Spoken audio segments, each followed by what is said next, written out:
Hey, geometry students, Mr. Zacek here, back and better than ever. In Unit 3, Lesson 4, we're going to talk about angles in triangles today. We're going to kind of shift gears into the second half of Unit 3. We'll have a quiz at the end, which will be kind of on the second half part. The first part was focused on proofs with parallel lines, okay? So let's read through a couple of these things here. We'll talk about some things as we go. Through a point not on a line, there's one and only one line parallel to the given line. So if you look at the black line, we've got our red line up here. What we're saying is there's one and only one line that is going to go through P and be parallel to that other line. All right, and if we have a triangle and you have the vertex up at the top of it, it's possible for us to construct a line through point B that is parallel down here to AC. So we can indicate parallel using those arrows. That indicates that line PR would be parallel to AC. And so we'll talk about that construction in the next lesson on how to do that with a compass and a straight edge. But this line up here, PR, is called an auxiliary line. And you might remember this from your glossary when you went through there. And the line can be added to a diagram to help explain relationships and proofs, and can be used to explore the sum of the interior angles. All right, so we're going to look at a few theorems. We're going to start with the triangle angle sum theorem. That's a little bit of a mouthful to say. And so here is what it says. The sum of the measures of the angles of a triangle is 180 degrees. And you might have known that before, that all the angles inside of a triangle add up to 180 degrees. And that's a theorem. And I want you to recall that theorems are things that have to be proven. And so throughout the course of the year, some of the theorems we're going to prove. We won't prove all of them, but you know, it's good to look at that. Some of our standards say that we will know how to prove those. So it's not a thing that's asked a lot, but it kind of could be, and it's helpful for us to look at and understand our concept of proof. Okay, so given triangle ABC, and we've got PR parallel to AC. So if we look at this here, we'll just mark it. Those are parallel. That's how you would mark parallel on a diagram. Okay? So what do we have? We have angle PBC and angle 3 are supplementary. Okay? And if you look at that, angle PBC is this angle here. Okay? And angle 3 are supplementary. Well, they form a linear pair. Okay, what do we know about linear pairs? They add up to 180. So the measure of angle PBC plus the measure of angle 3 equals 180 degrees. Why is that true? Supplementary angles add to 180 degrees. So now, using the angle addition postulate, we know that angle 1 plus angle 2 equals the measure of angle, I'll just kind of draw it in here, PBC. So that's our angle addition postulate in step 4. And now if we kind of look at steps 3 and step 4 together, what if we replace PBC here with the measure of angle 1 plus the measure of angle 2? And so the measure of angle 1 plus the measure of angle 2 plus the measure of angle 3 equals 180. That's the substitution property. Okay. Now, we've got some congruent angles in here. I'm going to use some different things. We know that angle 1 is going to be congruent to this angle. Those are alternate interior. Okay, and we know that angle 3, actually let me do that with 3 lines. Angle 3 is going to be congruent to this angle down here. Those are also alternate interior angles. So angle 1 is congruent to angle A, angle 3 is congruent to angle C. So therefore, in step 7, the measure of angle 1 equals the measure of angle A, and the measure of angle 3 equals the measure of angle C. And we can go ahead and substitute from this one we're going to replace it with A, and the measure of angle 3 will replace it with C, and that means all the angles inside of a triangle add up to 180 degrees. Okay, again, a little tricky proof, but for us the big idea is the angles add up to 180 degrees. Okay, now an exterior angle of a triangle is any angle is formed by extending a side of the triangle. So what it is not, here's what it is not an exterior angle. Okay. All right. This is not an exterior angle. You have to get an exterior angle, we just extend one side, and that gives us the exterior angle.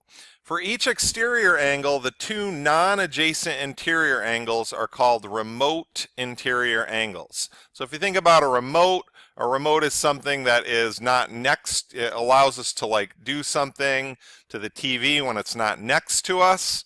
So non-adjacent, so these are the remote interior angles. And that gives us the exterior angle theorem.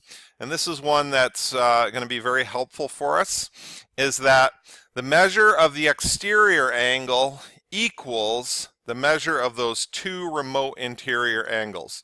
So this one right here, okay, angle 4 is our exterior angle, and angle 1 and angle 2 are the remote interior angles in there. Okay, now you can go ahead and read through the proof of the exterior angle theorem. I'm not going to do that right now, but it's all there for you. So take a look at that and you know, make sure that that makes sense to you, how you get from one step. Ask questions if you have them.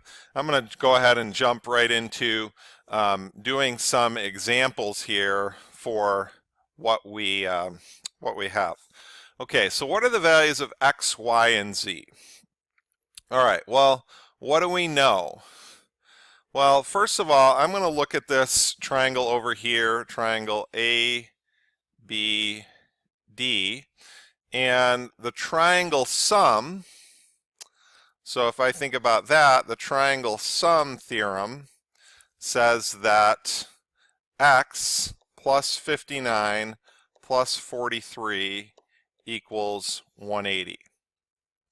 So when we add 59 and 43 together, we get, what is that? Plus 102 equals 180.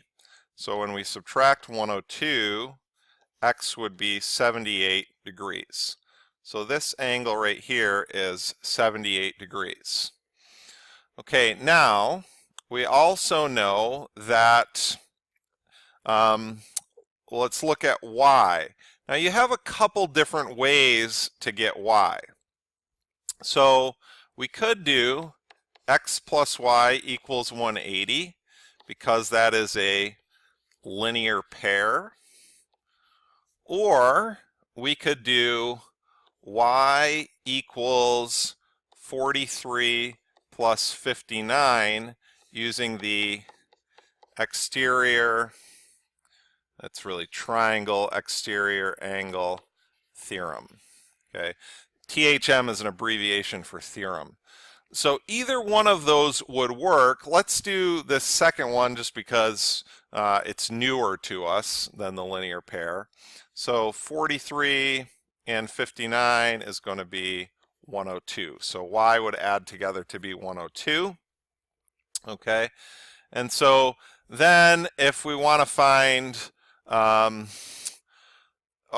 z, we can now do the triangle sum theorem, which would be that z plus 49 plus 102 has to equal 180. All the angles in a triangle add up to 180.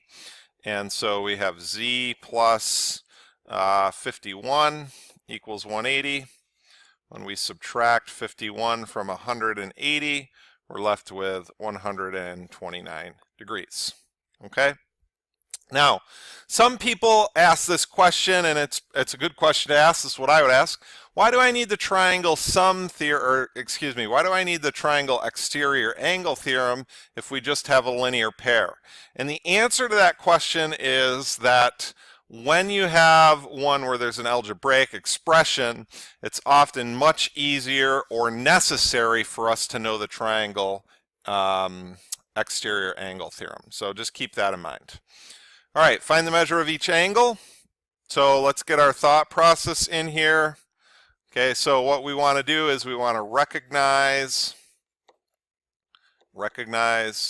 triangle angle sum theorem equals, so they're going to equal 180. 2x plus 15 plus x plus 25 plus 50 equals 180.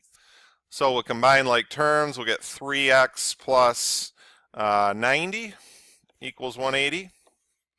We subtract 90. 3x equals 90. We divide by 3.